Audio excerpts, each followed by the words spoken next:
is going to be on the draw thanks to our modified play draw rule, Rudy being the higher seed. So, yeah, I mean, you're going to have to recoup that disadvantage somehow by, being a half turn behind. And a mana creature on 1 is a good way to do exactly that. A half turn behind? Yes, because you're... Is that even possible? Yeah, because you're only a turn behind half the time, right? Okay. Right? Sure. So Rudy getting to play first is, I want to say he's going to be the control, but I feel like it's going to be less of a, control versus beatdown dynamic and much more of a racing type of game, if I had to guess. Yeah, but being on the play is... It's hard to see this getting bogged down into any kind of control. Yeah. And Rudy starts off with the Avacyn's Pilgrim. We said that Joseph did have more of the one-drop elves, but here it's Rudy with the advantage. And Joseph Greer unable to take that half-turn back, but no, he's not missing a land drop. Just casts a Voice of Resurgence on 2. Yeah, Joseph Greer basically 2 turns behind, or 1.5 if you prefer, thanks to that Avacyn's Pilgrim and no mana creature of his own to answer with. A Scavenging Ooze is going to be pretty good if it gets active. As the game goes longer, more creatures are trading off. I don't...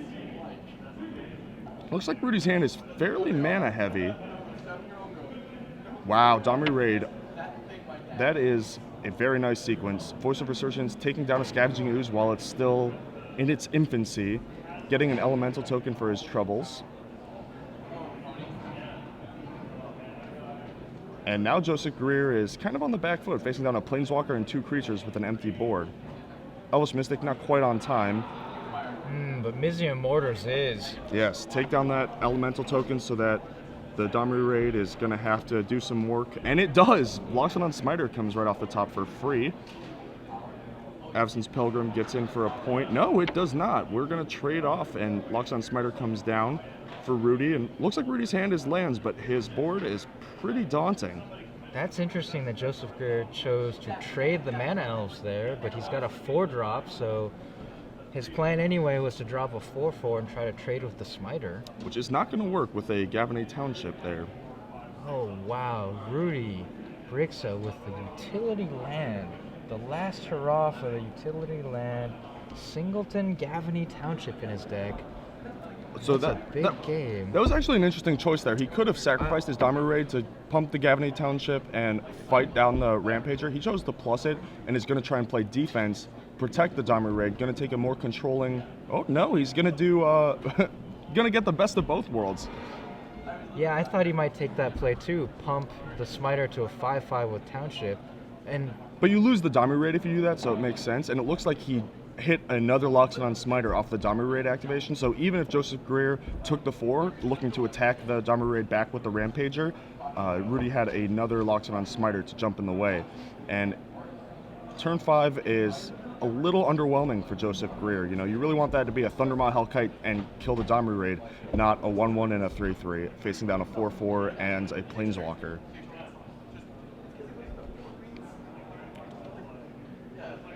Curious why Rudy didn't just pump his Smiter last turn rather than cast a trade and cast another one. I could understand if he had 2 plays. Well, because he then, if he's fighting, he loses the Domri Raid, and if he's not fighting, he opens himself up to, say, another Rampager from Joseph Greer. So it's just a more conservative play, well, I don't which even makes mean sense. on the fight. I mean when he attacked and Joseph Greer offered the trade. Oh, yeah, that actually makes sense. So Hellrider does come down, finish off the Domri Raid, and deal 3 to Rudy, and now Rudy's got to sort of close the door. He's definitely generated a significant advantage here, but he is flooding out fairly hard, and his window is potentially closing as Joseph Greer is getting back into the game. Gavany Township does get activated here. 7 damage. Half of Joseph Greer's life total. Now facing lethal. He is in check, as they say. As I say. And the Hellrider, not great on defense. It's just a hill giant, so he's going to attack with it. No, he's going to hold it back. He's counting the damage. Yeah, you're dead. Yeah. Looks like his hand is Rampage or Strangleroot Guy. Strangleroot Guy is definitely a good defender, even though it doesn't trade with anything. It chumps very effectively, and then you can attack back for 8+4. So theoretically, he is lethal on the backswing here if Rudy just attacks and activates Township. Looks like he drew a Boros Reckoner for the turn, though, so that could change things. Attacks just with a Smiter, and the Strangleroot Geist chump blocks as expected, and then undies. Back into play as a 3/2. At the 5/5 Smiter, a 2/2 Absence Pilgrim, and now a 3/3 Boros Reckoner. Boros Reckoner playing excellent defense here. Joseph Greer has a Rampager, but he doesn't really have a way to make it good. Like, it's very likely he's going to end up having to just cast it, which means that the Boros Reckoner is going to win the game for Rudy. So I feel like he's going to have to attack in some way that gets Rudy to block so he can Rampager. That's his only way to kill the Boros Reckoner. But then he has to leave another guy back to block the Smiter. Well, he's taking 4 from the Reckoner activation because of the Gavany Township is going to make it up to 4, which makes the Avacyn's Pilgrim lethal also, so he needs 2 blockers. So it looks like the writing's on the wall unless Joseph Greer can maneuver this game state in a pretty interesting way. He's going to have a quite a powerful sequence to get out of this. Yeah, what would that sequence include? Pretty much almost has to Not be... casting a Rampager. That is not the answer. And now a giant Boros Reckoner is likely to take over the game. Rudy trying to figure out what his attacks are here. He doesn't want to get too reckless and die to a backswing, but it looks like it's pretty safe to attack with at least 2 creatures, if not the whole team. Gavany Township, Singleton, and Rudy Briksza's deck really doing the work. Yeah, it's a powerful land once it gets active. 2 activations, 5 extra power. And in a semi-mirror match, really important for your creatures to outclass their creatures. Absolutely, and that's exactly what he's doing here. Rudy trying to piece it together, figure out what Joseph Greer could possibly have or possibly draw to finish him off. Doesn't want to be just attack. Doesn't want to be reckless here, and no, you want to be Reckoner-ish. Yeah. Looks like he decides on Smiter and Boros Reckoner. I think that's a fine attack. No real good blocks on the Reckoner ever, which means that you're priced into just chumping the Smiter, but you're taking 5 then with a Boros Reckoner in play. It's going to be pretty impossible to win from that spot. Well, what if he draws a Thundermaw Hellkite? Thundermaw is 6, 7, 8, 9, 10, 11. That's Xaxes. Wow, he actually dies to a Thundermaw here. Joseph puts the card in his hand. Looks like not a Thundermaw. Oh, is that enough? That's a Hellrider. 6 triggers? 6. Oh, wow. 6. 12. That's 12. So Joseph Greer... Rudy tanked forever to make sure that he didn't get peeled on, and then attacked into a way that he's dead to, what, a 6-outer? Thundermaw... 3 Thundermaws and 3 Hellriders? Wow, that's... I'm not sure if he had a better attack. Like, maybe he sends 1 guy? Maybe he... Well, if he attacks with doesn't all attack? 3... I feel like he has to attack. If he attacks with all 3, then 2 creatures have to chump. Right. And then not enough damage on the backswing. Okay. So here we are. That was an interesting finish to that game. I'm going to have to think about that a little bit more. Yeah, same. But we have something for you to think about, ladies and gentlemen in the audience. Trivia time. Trivia time. Is it my question? It is your question. Okay. What do you have for us? There is a card in M13 that is rotating. M13? That was the one last year. Yes. It is soon to be gone from our standard environment. Okay. A card that took a long time to pick up, but is now at least a 3 of, if not a 4 of, in a bunch of aggressive decks. Big Dragon, Mythic from M13. Big Mythic Dragon. Yes. There's a M13. pseudo replacement in Theros too, but I don't know if it's quite as good. We'll Okay. see. So, what is the Big Mythic Dragon from M13 about to rotate out of Standard? If you know the answer to that, tweet us at SCG Premium. Is the hashtag at SCG Premium. Accuracy, not speed. We Yep. will select a winner from all of the correct answers that are At tweeted random. within a time frame at Yep. random, and that random winner will win 12 months That's a lot of premium. of premium. That means you could read like 3 of my articles. Yes, In a that's how year. many I average. Well, I'll tell you, I have SCG Premium, and one of the best things, not actually an article, it was a video article, I guess you can call it, by Huey Jensen, Hall of Famer elect. He did an M14 sealed deck tournament on Magic the Gathering Online. It was a fantastic video. It was one of the best videos I've seen. The It way was he very good. explained things, right down to why he was tapping, his Elvish Mystic versus a Forest or vice versa on various turns, just to represent different things. I have not really enjoyed a video as much as I did that one in quite some time. Huey's a genius and very good at Magic, understands the game on a very deep level, and yeah, he is extremely good at explaining the thought process. There are a lot of people that are very good, on that level of William Jensen, who just But kind of can't- play. But can't verbalize it. Exactly, Yeah. exactly. But Huey is very good at exactly that. He is a great teacher. I definitely agree with that. Check out his videos. He has 2 or 3 videos up now. You should watch them all. They're all very, very good.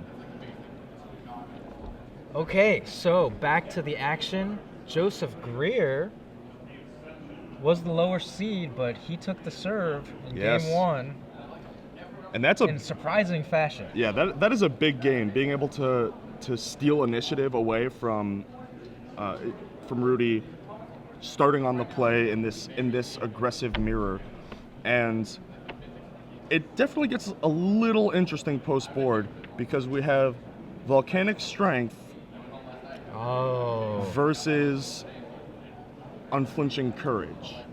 Yeah, there you see Joseph Greer has 2 copies of Volcanic Strength, the aura that gives +2/+2 in Mountain Walk. Yes.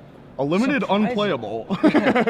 A very surprising card that has seen a lot of sideboard play because of the popularity of these red decks. Yes. Notably, it not only grants the toughness bonus that gets you out of the burn range of things like Mizium Mortars if you put it on a Hellrider, but that Mountain Walk, making your creatures unblockable a lot of the time. And +2 power. Like it makes it hit really hard, unblockable, and really hard to kill. That's a pretty powerful enchantment for only 2 mana. Rudy does have, I think, an Oblivion Ring, maybe, one Oblivion Ring as his sort of re-answer to that. But I think that more likely he's going to look to Unflinching Courage up a creature and just outrace it. Yeah, so very similar card there, +2/+2, but the lifelink Yes. maybe will matter more. Instead of than Mountain Walk. unblockable, it gets Trample and Lifelink. Lifelink, the huge race turner. Trample is good, but it does open you up to double blocks.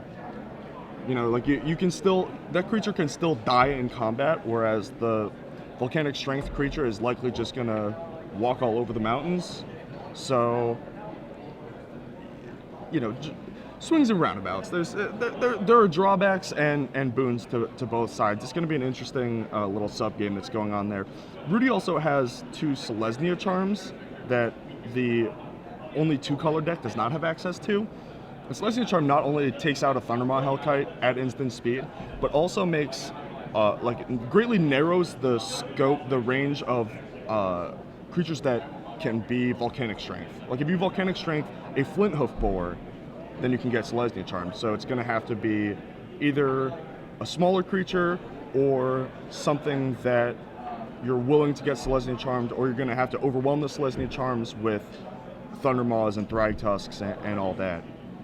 So Joseph Greer mulligans to 6 there. You said walk over the mountains. I feel like mountain walk represents walking through the mountains, like going through the caves, because everyone walks over the mountains. Sure, you know the secret passages in the dwarven mines, and so you can Yeah, in sneak fact, by. one of the first mountain walkers was some kind of miner, I think. But some of the mountain walkers are goats.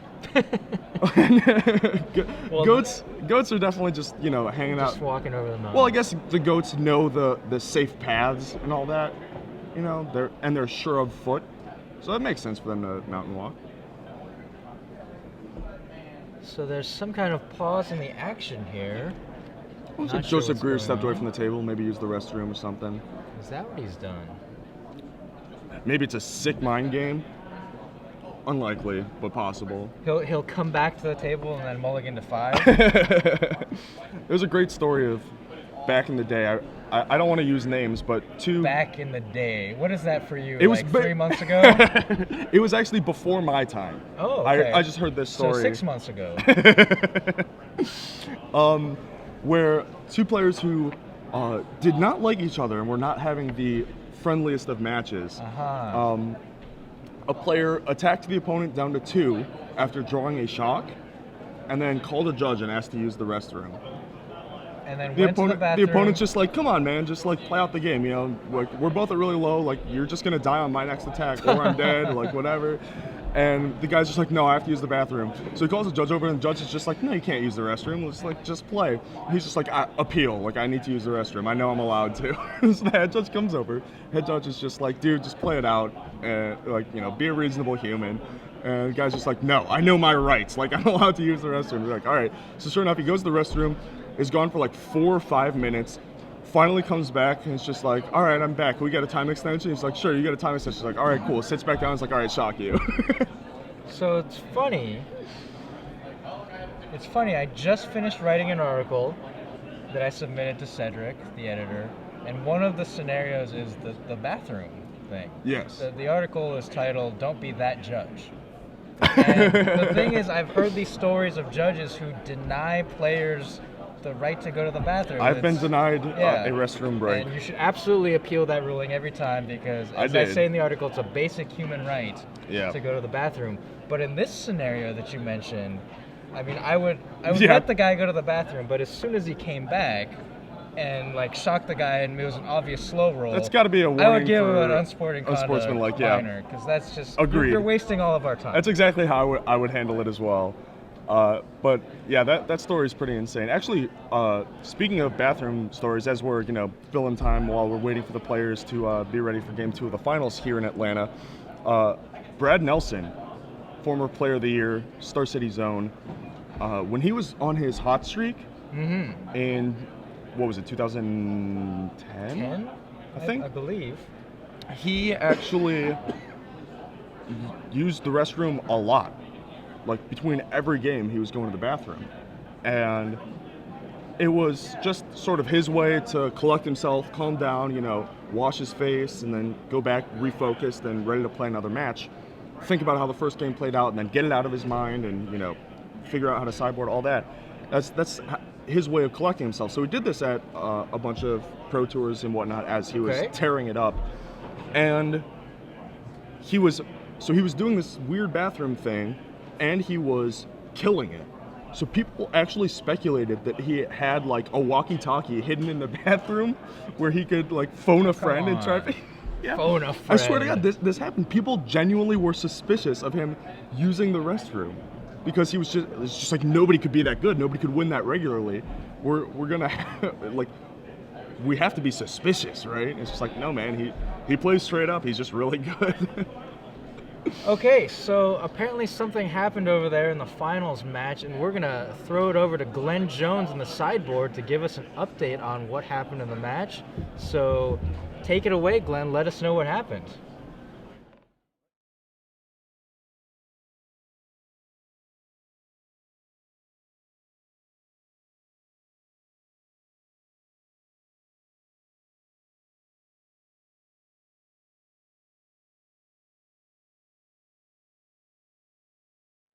Hello everyone and welcome to the sideboard here in Atlanta. I'm Glenn Jones. I'm afraid I'm not going to tell you a whole lot about what's going on in the finals. I will say that a judge is currently conducting a quick investigation into something that may have happened earlier in the tournament, and they've just paused the finals in order to come to their conclusions. Obviously, we're not going to talk about the nature of the investigation or anything like that, as there's really not any point until any penalties are actually assessed.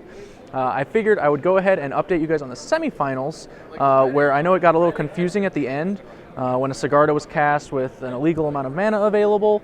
What wound up happening in that instance was the head judge, Brian Perlman, decided that given there had been very little actual change to the board, despite it having been technically a full turn cycle and a half that had passed, he would go ahead and rewind to the point where the Sigarda was cast, as you guys eventually saw the board resolve itself to.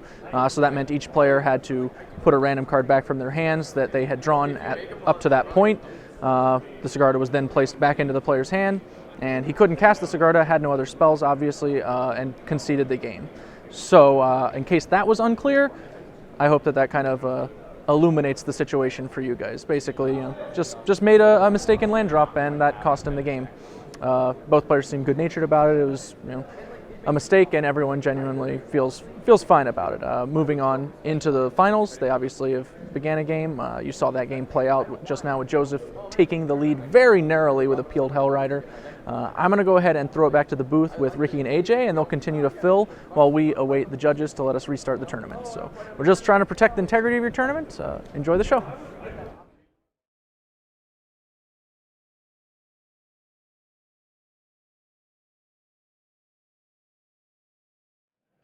So some interesting stuff happening in this tournament. Little drama. I like it. Okay. Well, thank you very much, Glenn Jones, for that update on everything, especially the Sigarda situation. Yeah, I was a little confused on that, but I would not have backed it up, but I am also notorious among judges as being very conservative on these issues, and not necessarily a mistake to do it either way. I think the head judge, Brian Perlman, had a lot of good information there, so he was content with the backup situation. yeah, I mean he was right there, so and it's up to his discretion. I'm not a judge, so I can't say. We talked about it once, though. I would say that if I were a judge, I think I would not have rewound it, but it's not like that unreasonable to rewind it, and he decided to rewind it, and yeah, Rudy just killed his opponent. He had nothing left. Weird stuff. Yeah. You do not see that every day. That does not happen at every tournament. And the investigation going on, hopefully everything turns out okay. Yeah, we may find out some information later. I was gonna say, we don't have any information on that. We know what you guys know, but we know something's going on, so we'll find out. Until then, we are in game 2. Rudy's on the play again. Didn't work out for him last time. Made well, we're not even sure that it was a bad attack. He made a possibly questionable attack. I haven't gone over the iterations yet. I don't know if you have. I think he should have attacked with all 3. Yeah. Because it would have. That's my instinct. It would have forced Joseph to block with 2 creatures, which included a Hellrider and a Gore-Clan Rampager, and then the Strangler guys that chumped. So then a Thundermaw is 10, and a Hellrider is 10, with Rudy at 12. So if you take away the 3rd attacker, so he ripped the Hellrider and had Hellrider, Gore-Clan Rampager. If you take away one of those, you don't have enough damage. Yeah. On the back. Attack with all 3 was my instinct, but I didn't go through the iterations. But yeah, it checks out. I think that's a winning continuation. So it looks like Rudy might have gifted that first game to Joseph Greer. The only question would be to make sure the Avacyn's Pilgrim was the smallest creature on Rudy's side of the board.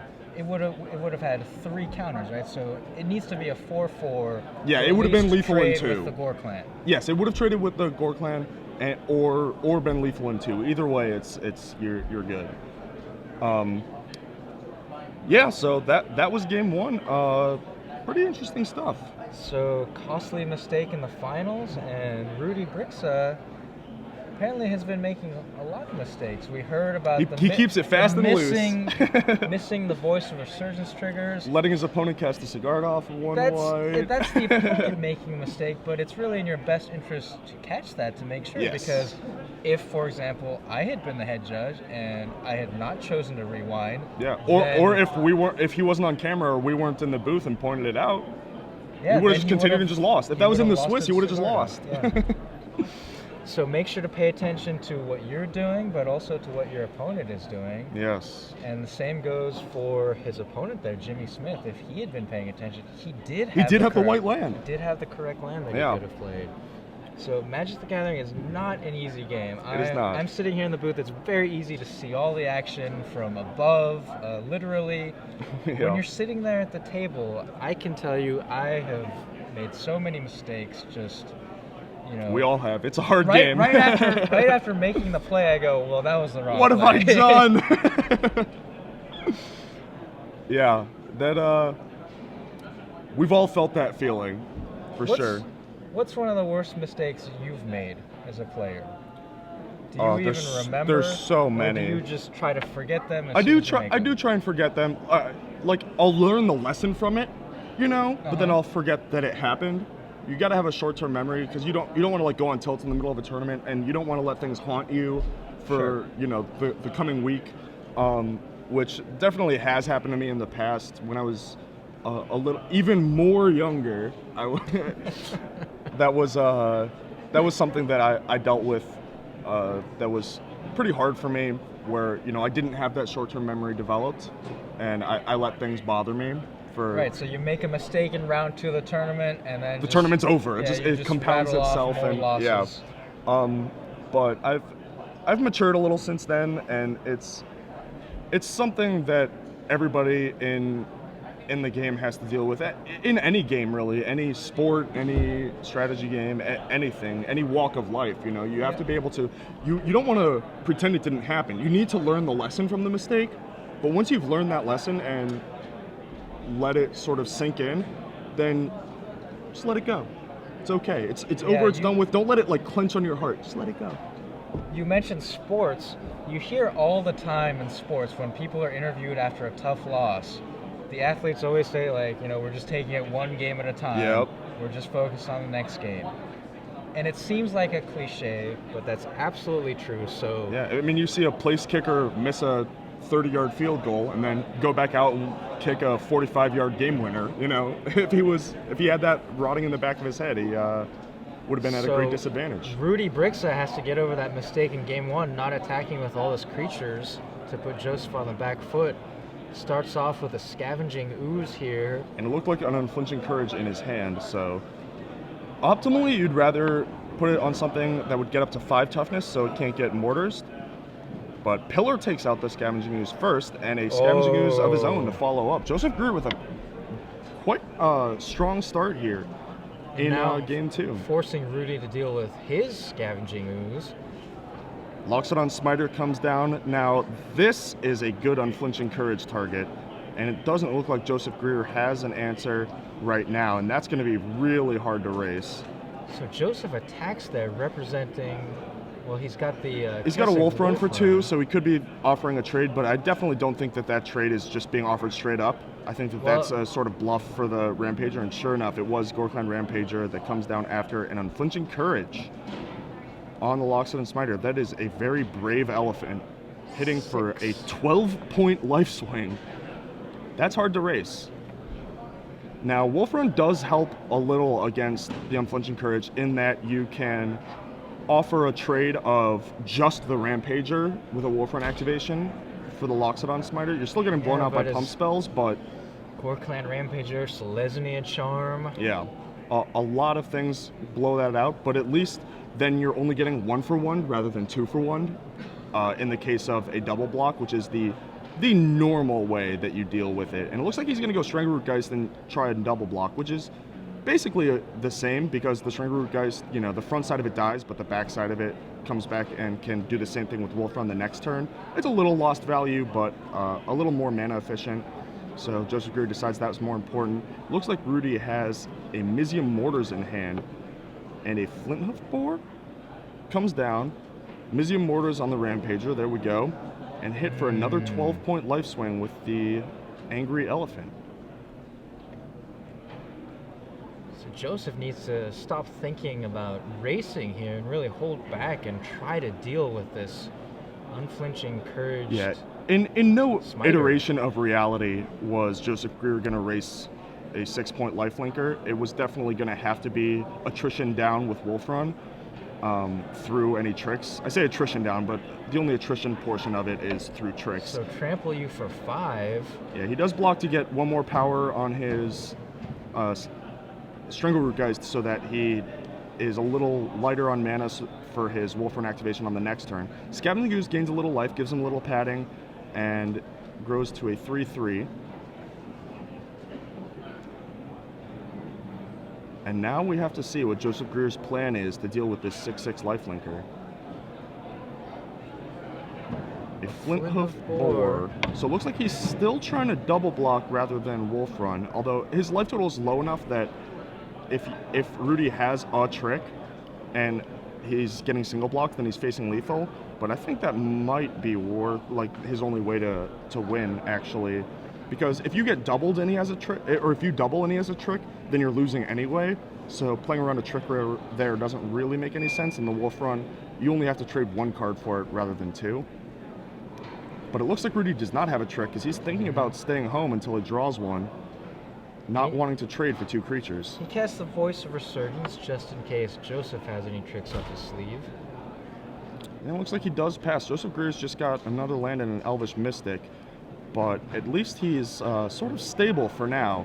Now it's just a matter of, Rudy drawing to a trick or another Mizium Mortars or something else to break through, maybe another Unflinching Courage. Meanwhile, on the other side of things, Joseph Greer is going to have to draw Volcanic Strength if he's ever going to want to attack pretty much ever again through that 6/6. Boros Reckoner not bad for Rudy. Yeah, that can theoretically get in there, which it does. He's going to attack with it. Joseph chooses just to chump block with the Elvish Mystic. Which is now going with to Wolf Run. Trade for both. Yeah, I'm not sure about that chump block. You're losing. You might as well Wolf Run it for 2, right?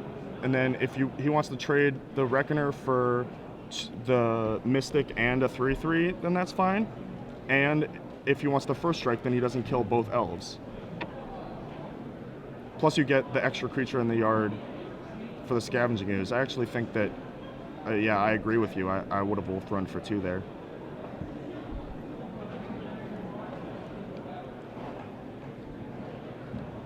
I think you want to find a way to kill that Reckoner because the longer this goes, I mean, you can't just keep chumping it. Those triggers are going to kill you eventually.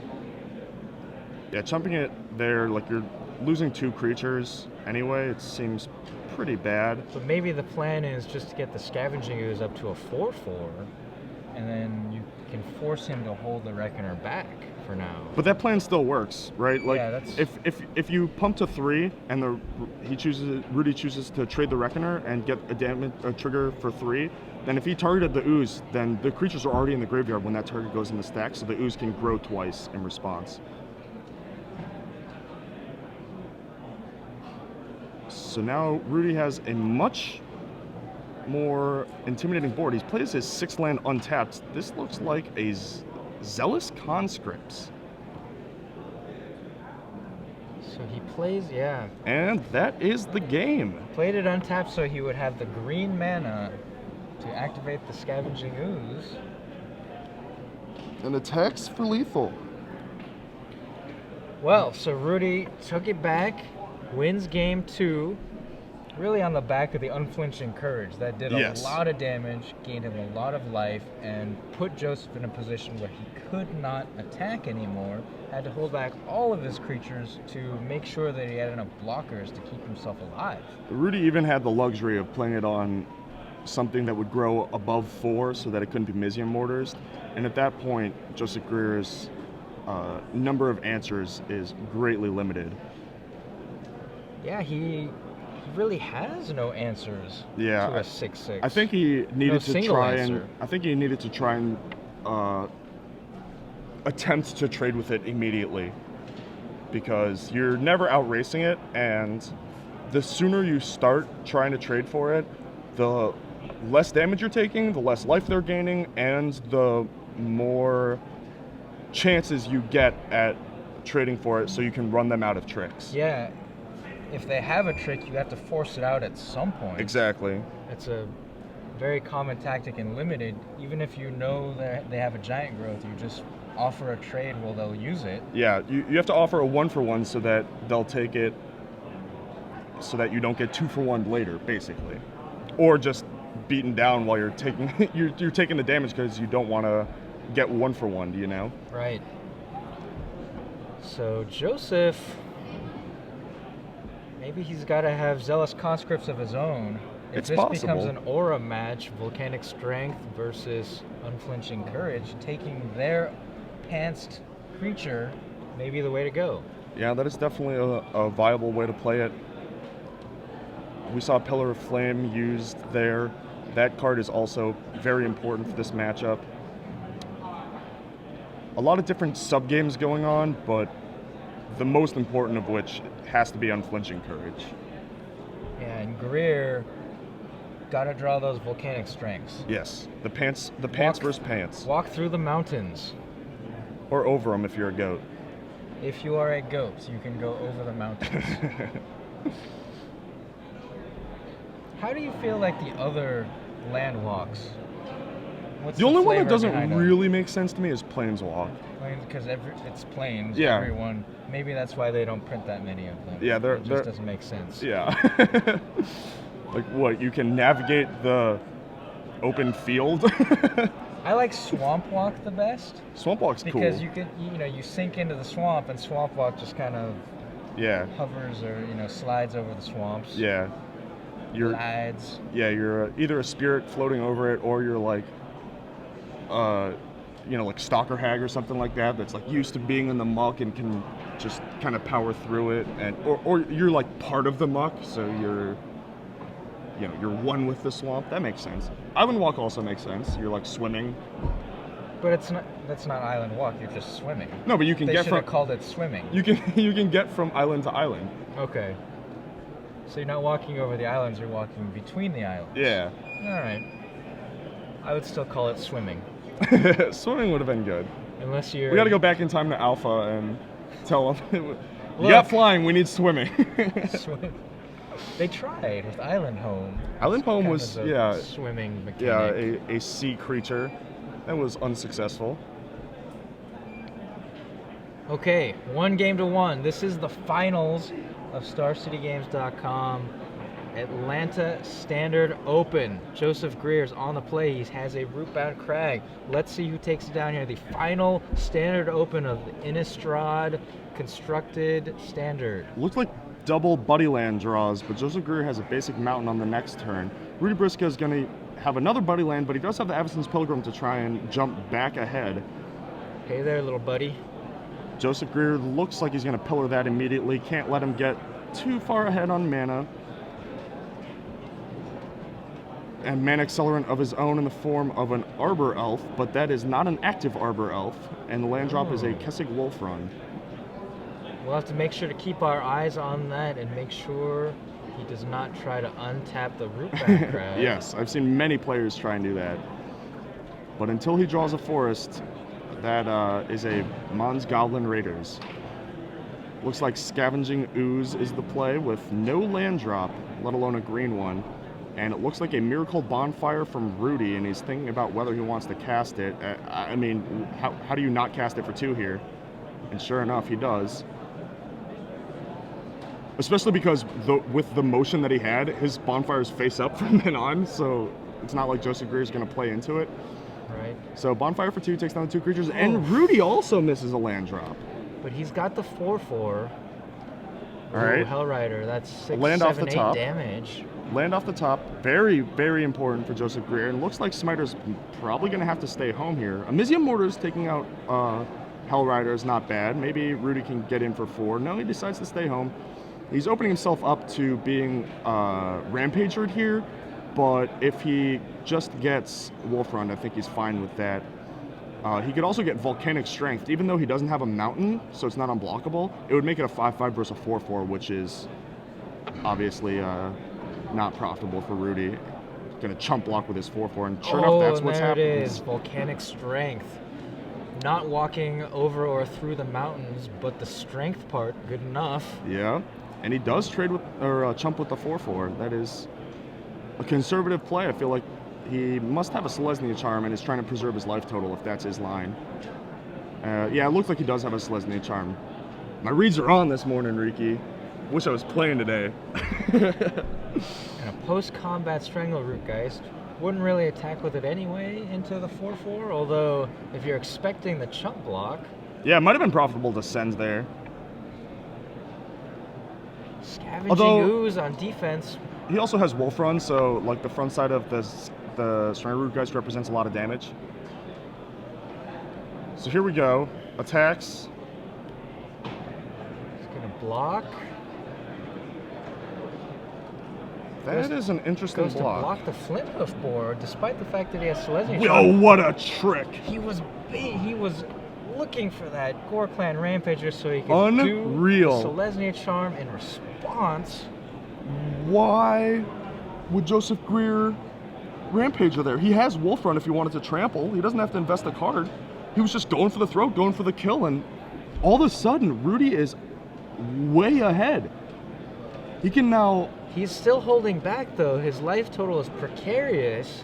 Doesn't want to lose to a Thundermaw Hellkite or a Hellrider off the top like he did in game number 1. So he holds back that Scavenging Ooze. He can start gaining some life with it. The Strangleroot Geist can't even trade for the front. Like, you can't trade front side for front side here because the Scavenging Ooze eats it while it's still in the graveyard before it undies. And then the Scavenging Ooze is then going to continue and just grow and get out of control. Yeah, so attacking with the Strangleroot guy. Okay, plays a second one. Puts some pressure on. Is he Hellbent? Was that his last card? Looks like it. This is definitely a winning position for Rudy. So what just happened there is the Strangleroot Geist attacks. Rudy blocks one of them with Voice of Resurgence. They both die, and then he says, I will eat your Strangleroot Geist in response to the Undying trigger. And he also remembers his own trigger and gets the Elemental token. Wow, that is a sick sequence from Rudy Briksza. That blowout with the Selesnya Charm, the Rampager, that was a huge turning point in this game. And it looks like Rudy's far enough ahead. He's comfortable attacking with the Scavenging Ooze, not going to eat anything to grow it. Looks like he's just passing. If you're just going to pass and pump, you might as well pump on your turn, get a little extra damage in, but small mistake. Doesn't have any instance here. Rudy has made a few small mistakes, but he had that big heads-up play where he blocked the Volcanic Strength Flint Hoof Boar to kind of bait Joseph into using Gore Clan Rampager. That was a strong Blood induce. Rush to get the trample damage over, and then he had the Selesnya Charm in response. I mean, knowing you have the charm, you probably would have just gone to block the other creature, right? The Strangleroot Geist, and just charm the... I would have just not blocked. I would have just taken 2 and charmed the 5/5, but that's obviously just way worse than what Rudy did. You're free rolling to at least a Wolf Run activation to choke his mana when he tries to trample over your ooze that you then Selesnya Charm. So Joseph now Mizium Mortars on the Elemental token and attacks with Strangleroot Geist. Rudy's gonna eat 2 creatures with the Scavenging Ooze. Yeah, see, that's just Gains 2 missed 2 damage life. from last turn, but wow, his hand is insane too. But doesn't seem like he's gonna need it. Joseph Greer, as you said, is hellbent. No cards in hand. And Rudy's got plenty. He's got plenty. He's got to decide how he's gonna finish this off. And he does want to finish it off. Make sure you close the door. Yeah, these decks win. can definitely pull some crazy Hellrider Thundermaw sequences and kill you out of nowhere. So this time he as does we saw gain in game 1. the life. 6, 7, 8, 9, 10, 11. That's gonna Exactsies. And Rudy takes it look down. At him. He is relieved. Yeah, he is. He should have lost that game. Unreal. Rudy Briksza. Fantastic run.